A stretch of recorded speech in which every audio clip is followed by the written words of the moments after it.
ప్రయాగ్రాజ్లో వైభవంగా జరుగుతున్న మహాకుంభమేళాకు భక్తులు భారీగా పోటెత్తుతున్నారు. కోట్లాదిగా తరలి వస్తుండటంతో నెలకొన్న రద్దీ దృష్ట్యా కొన్ని రోజుల పాటు ఘాట్ల వద్ద గంగా హారతి కార్యక్రమాన్ని నిలిపివేస్తున్నట్లు అధికారులు తెలిపారు. జన్మ రద్దీని దృష్టిలో ఉంచుకొని ఫిబ్రవరి 5 వరకు వారణాసిలోని దశాశ్వమేధ్, శీత్ల, అస్సి మొదలైన ఘాట్లలో నిర్వహించే గంగా హారతిని నిలిపివేస్తున్నామని, స్థానిక ప్రజలు అవసరమైతే తప్ప ఇళ్ల నుంచి బయటకు రావద్దని పోలీస్ కమిషనర్ విజ్ఞప్తి చేశారు. ఘాట్ల వద్ద ప్రమాదాలు జరగకుండా నివారించేందుకు తీసుకుంటున్న చర్యల్లో భాగంగా ఈ నిర్ణయం తీసుకున్నట్లు తెలిపారు.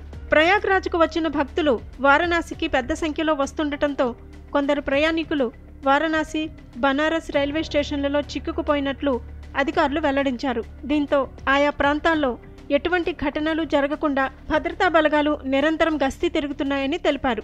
మౌని అమావాస్య నుంచి కాశీలో భక్తుల రద్దీ పెరిగిందని, వారి సంఖ్య తగ్గే వరకు ఇతరులు ఎవరూ వారణాసికి రావద్దని విజ్ఞప్తి చేశారు. మహాకుంభమేళాలో మౌని అమావాస్య సందర్భంగా జరిగిన తొక్కిసలాటలో 30 మంది ప్రాణాలు కోల్పోయిన దుర్ఘటన నేపథ్యంలో ఉత్తరప్రదేశ్ ప్రభుత్వం రద్దీ నియంత్రణకు పలు కీలక నిర్ణయాలు తీసుకుంది.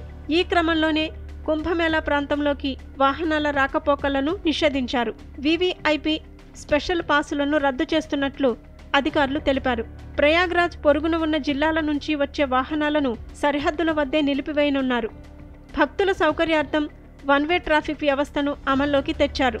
ఇప్పటి వరకు 29.64 కోట్ల మంది భక్తులు కుంభమేళాకు వచ్చినట్లు అంచనా వేస్తున్నారు.